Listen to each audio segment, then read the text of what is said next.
Good morning. Glad to see y'all here today. And those streaming, also welcome.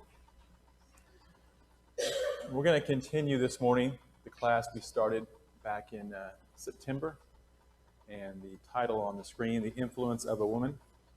We've been looking so far at Old Testament characters and women in the Bible and how they had influence and how they used their influence. So we've looked at some good influences so far and some bad, and it'll be, I think at the end, we'll look back and it'll be kind of even number of good and bad influences. But there's potential, obviously, for all of us to have good or bad influence. And that's one of the things we're noticing is that all the different types of people, women specifically, all different backgrounds, all different relationships with the people around them, and yet still being very influential. So today we're looking at Rahab. So last week we were talking about Moses and the women in his life and the influence they had. And so now we're skipping ahead in the Jewish history. We're the time of Joshua and the conquest of Canaan. I love the story of the conquest of Jericho. And there's a lot of interesting things about the story of Jericho. The historical setting itself is interesting. The engineering marvel of the walled city of Jericho. And we have a lot of great archaeological evidence for the story of Jericho and what the walls actually look like. And all of that to me is really interesting.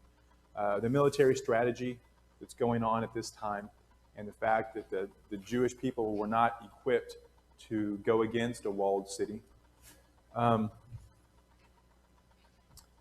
faith that's on display here by Joshua and also the people of Israel as they go about this early stage of the conquest. All really compelling things in this story. But today we're going to focus on Rahab herself, one of the residents of Jericho. So as we've been doing when we cover these lessons, we're not going to look at the text. Hopefully, the text was provided ahead of time. You've had the opportunity to read through the passages that were given. So we'll just go through quickly kind of a highlight of the facts in the story. And we will be doing a little bit of speculation later in the lesson as we have been, but just to establish the facts as we know them right now. And I'll go through these, and please interject if I'm missing something or if there's anything else of relevance that I didn't pick up on. But Jericho was the first city that the Israelites are going to encounter in this conquest. It was a walled city, and the Israelites had no siege engines. They had nothing in their history that equipped them to go against a walled city. Joshua sends out 2 spies. And this is another interesting thing. There's a strange combination in the story of the conquest of conventional military strategies and completely unconventional approaches that the Israelites are using. And most of these unconventional approaches are designed to demonstrate that God is the one who's conquering this land. It's not because of the strength of the Israelites. It's not because of their military genius. It's because God is acting. And so the things done here are unconventional often to demonstrate God's power. But here, sending out 2 spies is very conventional. Did Joshua need spies in order to conquer Jericho? Speculation. I see some head shaking. No, why not? Why didn't Joshua need spies? Because normally we would think that would be the obvious answer for a military leader, is you're going to conquer a land, if you're even going to attempt, you send out spies ahead of time. Why was Joshua different in this situation where he perhaps didn't need the spies? Yeah, God has already been informing Joshua on specific things to be doing in this conquest, crossing over, and in the future battles, God is going to give Joshua some instructions in this Jericho specifically on exactly how to do it. But at this point, Joshua sending in the two spies to get information. And in chapter 2 of Joshua, in verse 1 or 2, he says, "Go view the land, especially Jericho." So, pretty general instructions he gives these two spies. So, that's part of the background. He sends the two spies. Now, as they're in Jericho, they're discovered and they are hidden by Rahab. Rahab was a harlot. Another fact from the story. Anyone else have a different version than harlot in their version? Pretty uniform, harlot? Okay. A little background on that I've always been interested in this story. The same word that's used for harlot here is the same word as innkeeper. House prostitute? House of prostitutes, okay. The commentators on this story are very divided about what Rahab really was. Some are very adamant that she was a prostitute, and the word harlot here is used to mean harlot in the sense that we would think of. Others are just as adamant that because it's the same word as innkeeper, and based on other things in the story, she was not a prostitute, she was truly an innkeeper.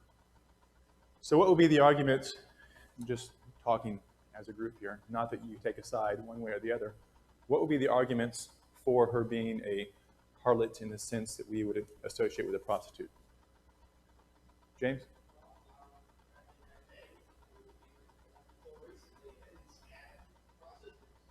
Okay, so there's a reason why the same word is used for innkeeper and prostitute. And so in an inn, in a tavern at this time, you can imagine that in addition to purchasing a room, there's food and beverage purchases, and oftentimes there was other purchases you can make associated with staying in a place like this. So there's a reason those words are linked. And so that's a possibility here, that this is all part of the full service bed and breakfast at the time. What are some possible arguments against her being a prostitute? Anyone think of any or care to share any of those? Eric? This is interesting. I guess I'm in the translation for people like you, but it did seem a little odd to me over the years thinking, why would the two spies have gone after the house? Right. Unless they thought that was a good cover. Right. Just hearing what I'm hearing this morning, it almost kind of makes more sense that it would have been more of an end. Okay. So Eric points out that the two spies go to this place, and why would they have gone to a prostitute? It seems to make more sense in the story. They would have gone to an inn, so perhaps that's part of it. Antia?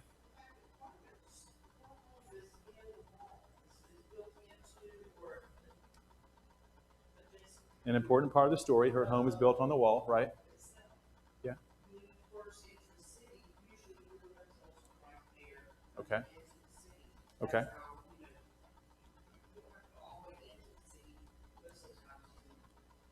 Okay, so yeah, so the proximity of her home to the entrance may have made sense for an inn. Okay. Glenn? I think you could argue either way. Obviously, you can. Right. The time frame is very short with this incident. Uh-huh. It's all one evening. Right. Seemingly it all happens in one evening. And she tells the king says, "Bring them out." Right. These men came here. Right. She says, "No, they came here. I don't know where they were from. They left before the gate." Okay. I'll go to look down. And leave before it was finished. Okay. So Glenn points out that this happened. It seems to be this happened all in one evening. So it would have been unusual for her to host somebody who didn't stay the night unless there was something else going on. Okay. What about the king's role in this? That's kind of interesting. If it's a harlot, if it's an innkeeper, is that the king doesn't just send his men to bring him out. The king gets word that the two men are with Rahab, and it seems like if she was just a prostitute in some seedy inn, they would have just sent in the soldiers and grabbed the two guys. In this case, the king sends word to her to ask her to send out the men or to bring out the men. Um, the people who lived at this time were very much like what we see the Jews doing once they've established their lands in their cities here. When you had a guest, you protected that guest at all cost, and we see some of this even when Lot is hosting people before this time. The people who lived at this time had this similar stance on hosting visitors, and that was kind of a sacred thing. So if she was a reputable hostess, then the king would not have infringed on that, would have asked her to send them out. So you might think, well, that may be a reason why she was reputable. The king didn't just barge in, he requested that she send them out. That's more speculation, granted, but that's part of the things to consider. Jeff?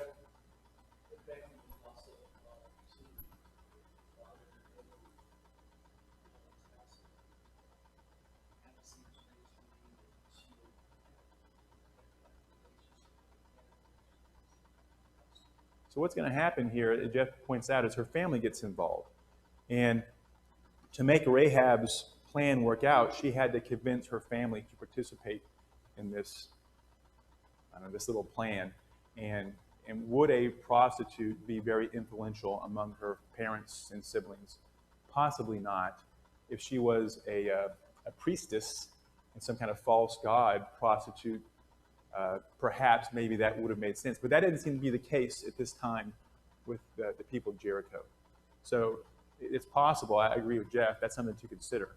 That we're going to see that she is influential among her family members, and that may not be the case if she was a prostitute. Anything else? There's one more that I've always noticed and thought was strange, is right after Rahab is saved, she marries into the Jewish nation. And she doesn't marry just some ordinary Jewish citizen. She marries a prominent member of the tribe of Judah. Some call him a prince. We don't know much about this prince of Judah, but we do know her son Boaz. We're going to study about him in the coming weeks. Boaz, as described in the book of Ruth, is very prominent, very wealthy Jewish leader. Some believe he was one of the judges. He's not mentioned as a judge. But so would it make sense that a prostitute would marry in to a prominent Jewish family? It seems odd that would occur, but it's possible. We don't have 100% proof that she was or was not a prostitute, but she is referred to as a harlot, yes. She is in the lineage of Christ. That's right. She's mentioned specifically, and there's only, in the Matthew account, I think there's only 2 women mentioned by name, and Rahab is one of the 2 that they bring out. And there they call her a harlot. It's the same word. So, yes, Antia?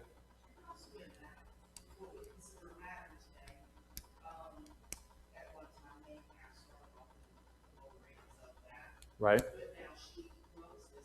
Mm-hmm.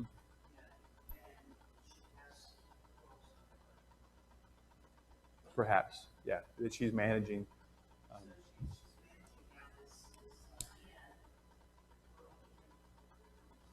Okay.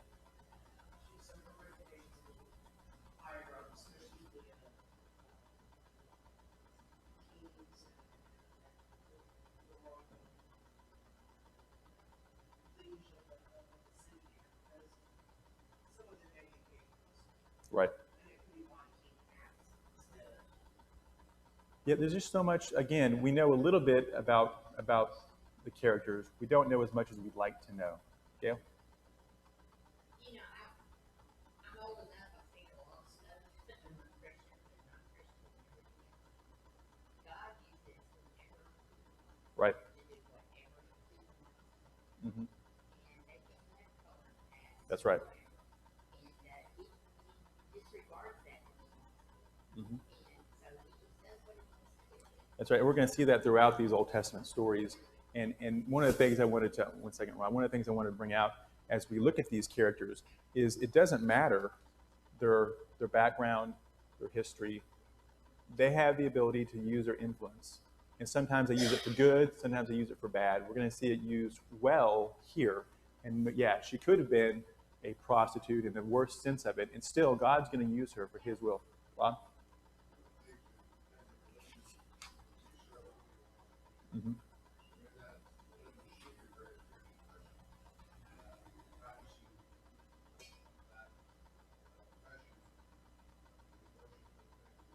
Right. Yeah. Right, yeah, and that's a possibility, and that's one of the things we see among the temple prostitutes later on. But looking at that possibility in this case, it doesn't seem that the people of Jericho did that, but it's a possibility. We can't discount that. So, okay. All right, so we've run through some of the background. Let me finish off a few more of the facts of the case. I got sidetracked with some speculation on Rahab's profession. Another fact, her house was on the wall. That's been mentioned previously. Another fact is she misleads the king about the men that she was hiding. She does hide the spies. She does make a deal. She includes her family in the deal that she makes. She somehow gets her family to show up to her house at the time of the conquest. And most interesting probably is what happens in chapter 2 of Joshua 8 through 11, where she confesses her faith in God. She lays out what the people of Jericho know about what he's done for his people. And that seemed to be widely known among those in Jericho, but she goes beyond that.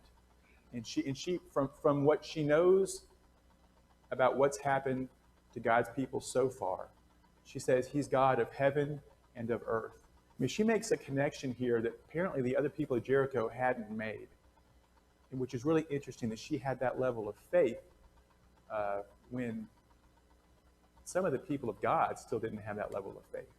So that she confesses God in the story is an important fact as well. Okay. Anything else we should include on the background before we start answering questions about Rahab? Okay. So if you have the table that we've been using, it's the same table we've seen every week. We'll go through these boxes and answer these questions. What's the relationship with the influenced individual? In this case, we're going to do the column for the spies first. What's the relationship here? No relationship. Yeah, these are strangers that are meeting. And that's something I want to point out as a key point today. She had no prior relationship with these two spies. A situation occurs that allows her the opportunity to be influential, and she takes it. So some of the other characters we've seen so far are drawing upon the strength of their influence because of a long relationship. Here she doesn't have that, and yet she's still influential. We're going to see that in a few other cases as we move through this class. But that's important for us to note and think about how we behave. We don't always have to have a lot of backstory with somebody to be influential to them. And that's the case here. She is a stranger when this happens. Was the relationship between the two short-term or long-term? We've already said they're strangers, so that makes it a short-term relationship. It could have just been moments. We don't know for sure. Overall result for the spies, was it positive or negative? Positive, that's right. In fact, it turns out to be positive for Rahab as well, and also for her family. So this is one of these win-win situations here. What's the method of her influence? Action? Okay. She took action, right. Would her offer to them have been meaningful if there was no action on her behalf? She would have just been another citizen. So the fact that she took action gave her the opportunity. So, okay, who else might have a response for method? Action is one thing.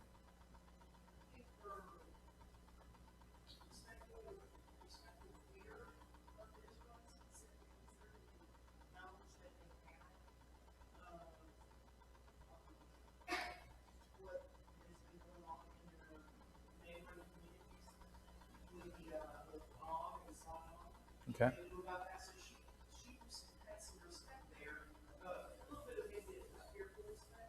Okay. She demonstrated that fearful respect. Okay. What else? How would you say she influenced them? Her kindness. Kindness. Okay. And not. So was it a bargain? Was she bargaining with them? Kind of, if you do this, then I'll do that. Yeah, you could get that from this. That this is, a bargain between the two.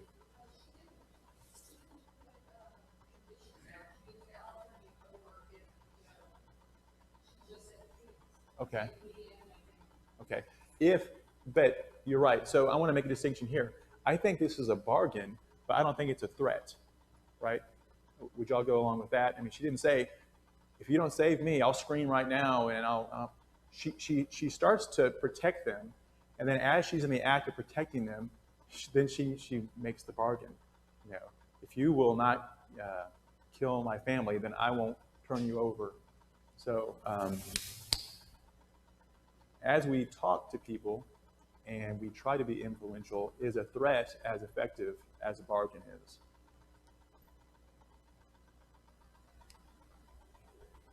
Not often. I mean, I guess there's opportunities for a threat, but if you want a good long-term relationship, it seems like the bargain is a better approach than threatening somebody. And she could have threatened him. She had it in her abilities here to threaten these spies, but she seems to bargain, which seems to be a different approach. Glenn? Just before she does that, where she would counsel what she's heard, what she knows of the Israelites and of the God who's leading the Israelites, she's got a lot of respect for God's power and for what he does with his people. She basically knows, okay, my people, love or not, we're going to issue that come. God gave you this land. So I think that might make it easier. But her end of the bargain was mislead your people, mislead the king, which Yeah, so did the spies need her to accomplish their mission?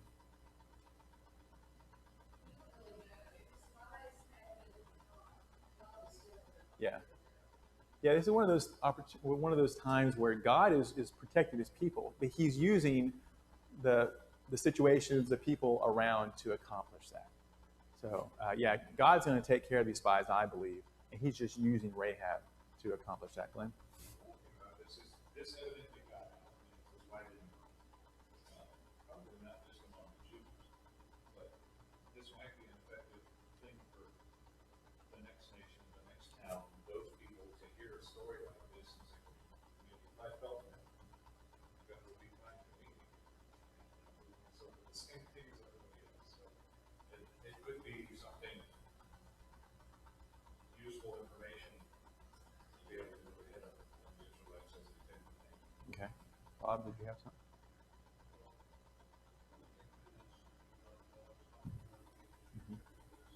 Right.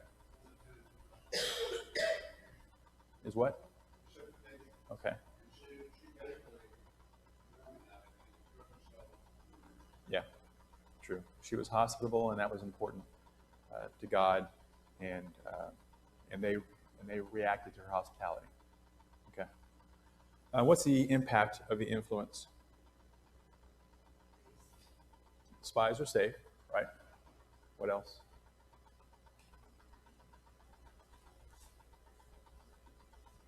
What about for her? Yeah, she doesn't get killed, and then her family doesn't get killed. So there's a big impact here. Was the influence a result of a conscious effort? Yeah, clearly she's trying to influence the situation. And was it part of a larger pattern? Well, since they're strangers, no, I would say that this is not part of a pattern. Were the spies aware of the effort to influence them? Yeah, she's directly talking to them. Sometimes, right? Yeah, so they're aware. It's not a trick. It's very upfront that she's trying to get this from them. Would the spies have been better off or worse off without the influence? Well, God's going to protect them, as we've already mentioned, but in this case, things would have been much more difficult, it seems like. So here's one of the open speculation questions. What would have been the result of the situation without the influence? What if she turned them away or let them in the inn, but wasn't willing to hide them?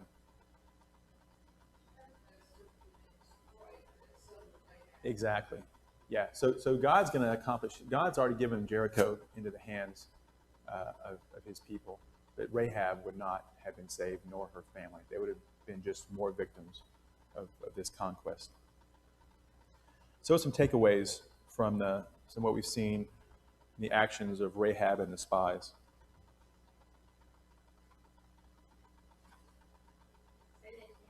Takeaways. What's some of the things that we are going to learn from Rahab's dealing with the spies?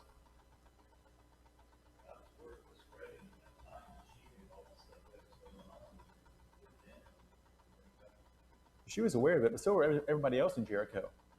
But she may have been unique with the response to that information. It seems to me that she's willing to throw aside everything she had and throw in with God, essentially. And other people of Jericho apparently didn't have the same reaction. And Tia? It makes you very influential. Kindness, hospitality, it's an excellent way to build your influence. And it's amazing what she was able to accomplish for herself and her family through this act.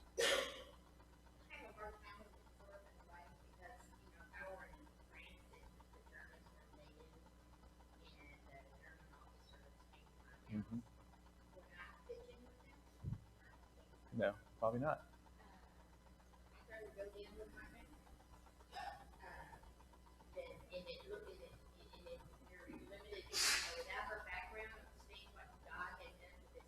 Mm-hmm. You would think maybe God is with the church because they're running over everybody. Okay. Yeah, in this case, so Gail's analogy. Well, to some people it would have been. This is treason, what she's doing here. I think the difference is God had so obviously been involved with drying up the Red Sea, letting his people cross, all these miraculous actions, that it was clear that God was doing, and God had done it this way on purpose. God kept allowing the Israelites to overcome odds that didn't make sense. And we're going to see Jericho is going to be another example. There's no way the Israelite people could have conquered Jericho if God had not been involved. And so I think we have to assume that God is making it so obvious at this time to the people around that he's doing this, that she obviously made the connection. This is God, and there is one God, and it's different than our gods, and I'm going to see if I can't join the true God here. Yes, she did.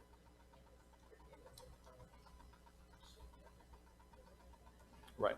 Yeah. Anybody else? The takeaways, Eric? Yeah, I'm just thinking that, as we discussed, no matter what happens, God's will is going to be done.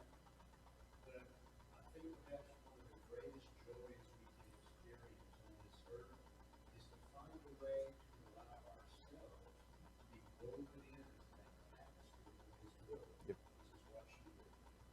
And that goes back to your class last Sunday night about when we pray, we're going to be more successful in our prayer lives if we find what God's will is and we pray for things that lead to God's will being done. If we can plug ourselves in to that. Sandy?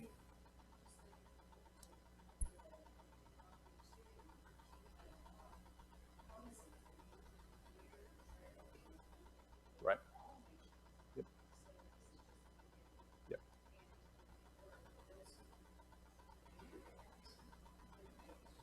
Right. Okay. Glenn? She also obviously respected God and his power and people who were under her. But even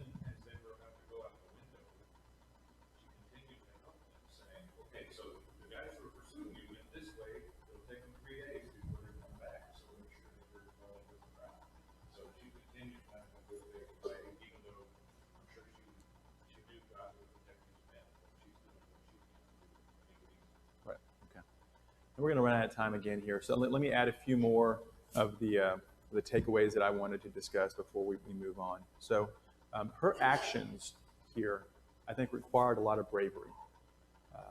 Bravery. So I think we should keep that in mind.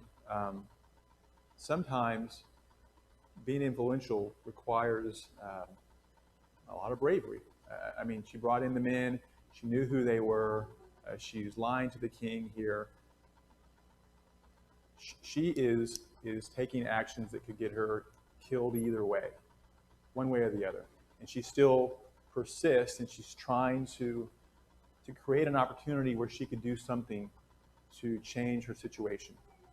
Another takeaway, Rob mentions perhaps that she's involved in prostitution as part of a worship to a false god. That's a possibility.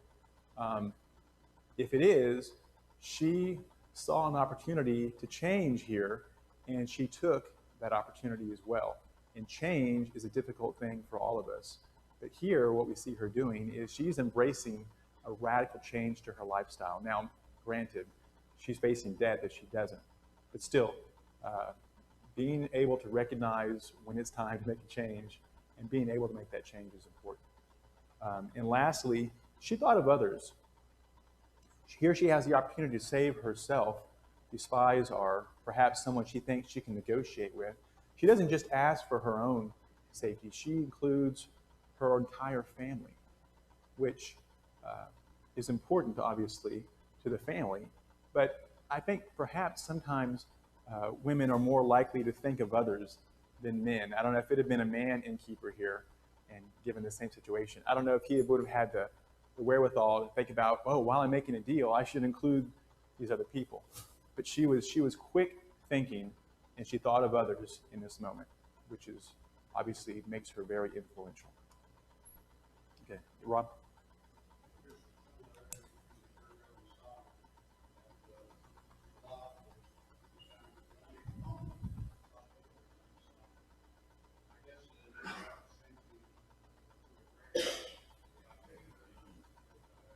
Right. And we don't know that God didn't send these spies to Rahab on purpose, or that they found Rahab for this very reason. Anyway, she's quite influential, and I think a great subject to study. So there's a discussion question in there.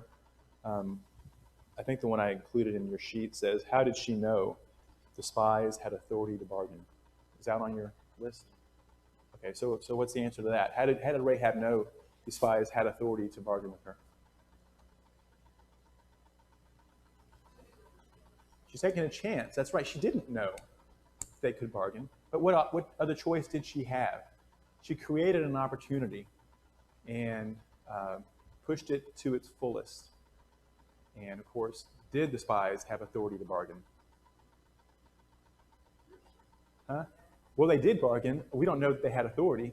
We'll see later that Joshua bargains with people that he wasn't authorized to bargain with. And yet, that's the Gibeonites who trick Joshua and pretend to be from a very distant country. Really, they're the next city in line to be included in the conquest. And Joshua believes their trick, doesn't consult with God, and then makes a deal. And then God expects the people of Israel to stand behind that deal. So we don't know if they had authority to bargain, but Joshua backs up the bargain. And of course, it all works out for God's plan. All right, so let's move over to, because we're running out of time, her family. Let's do the column between Rahab and her family. What's the relationship between the influenced individual? Family. Specifically, she mentions parents and siblings, right? Was it short-term or long-term relationship? Obviously long-term, if it's her family. Overall result for them, was it positive or negative? Yeah, positive. They're all going to be spared. What's the method? How did she convince them? Because what did she need to convince them of? I mean, I kind of skipped that over. What does she need her family to do to make this plan work? Okay.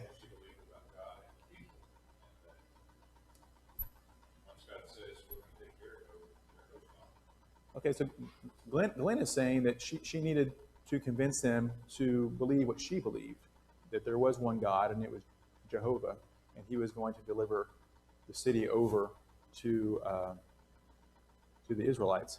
Is it possible, though, that she could have just tricked them into showing up at her house on this day without any of the backstory about God? Speculation again. It's possible. But what's interesting is, did the conquest of Jericho, did it happen in a day? This was a week-long process, right? They march around once a day for 7 days. On the seventh day, they march around 7 times. The Israelites, I don't think, knew when it was going to fall. Joshua did. People of Jericho had no idea when it was going to fall. She would have had her family together for a week, it seems to me, to keep them safe. And as Glenn mentioned, she would have had to prevented them from leaving to go out to save some item or to go and try to participate in the fight. So it's going to be difficult, in my mind, to get them to agree to do this.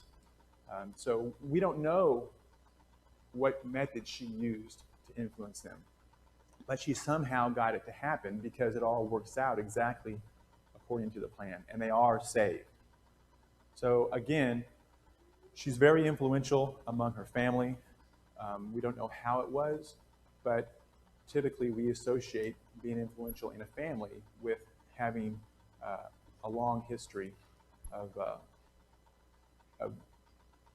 behaviors that develop relationships. Okay. Anyone else want to speculate on how she influenced her family to participate? Glenn points out it's possible she had to teach them about God and make that same connection she had made. Laverne? It seems to me that all she has to do is convince them, me to do like I say, you're going to die. Okay. It's possible. She said, your life is on the line here. If you come with me, you're safe. If you don't do what I say, you're dead. And that could have been enough, depending on her relationship with her family, to make that work.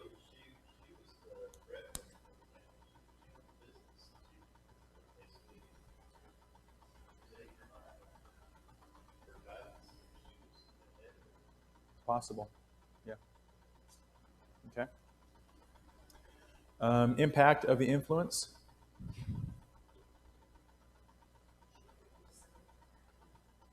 Well, that's true. She is going to become part of God's people.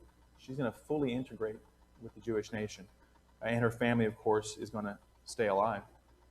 Was the impact or was the influence a result of a conscious effort? It would have had to have been to get them to go along. Was it part of a larger pattern?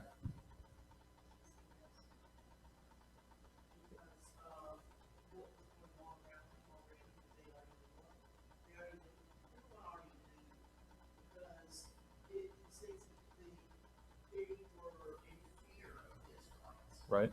Everyone was in fear of his rights. That's what had been going on with them. So they really had to find that a little bit. Okay. Julie? Back in chapter 2, he's telling the spies about what they know about the God and the Israelites. He kept saying we.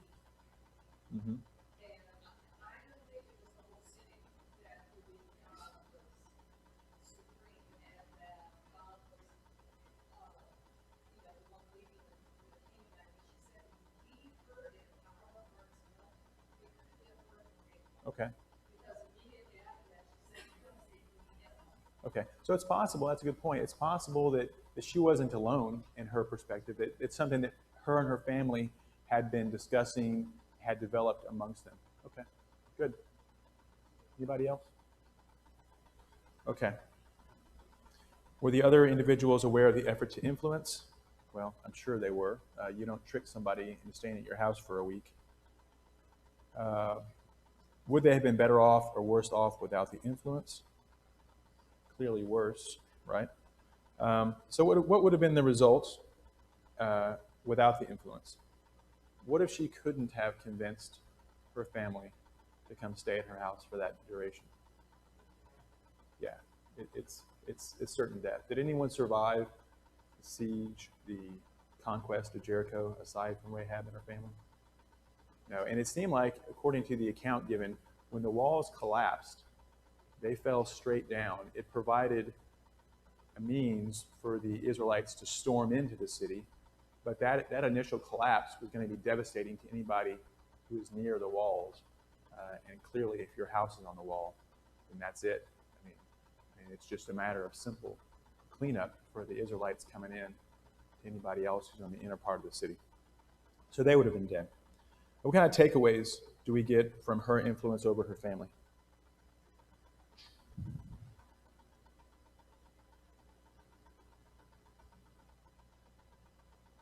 Anybody want to share one?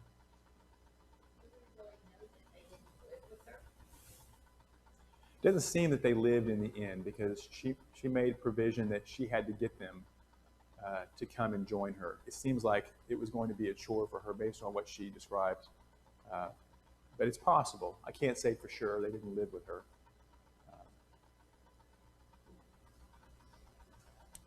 One of the takeaways I put down is, if she was a prostitute,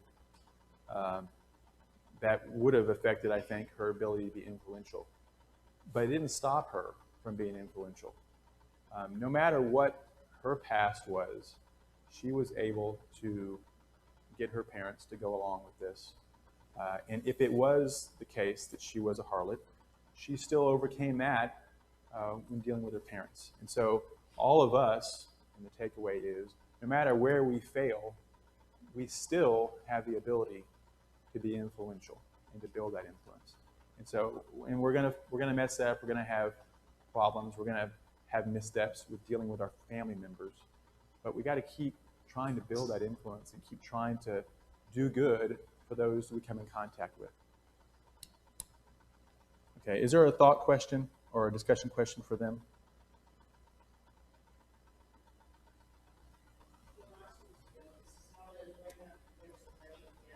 Yeah, we covered about that. Okay, so, all right. Any other thoughts on Rahab for this morning, her influence?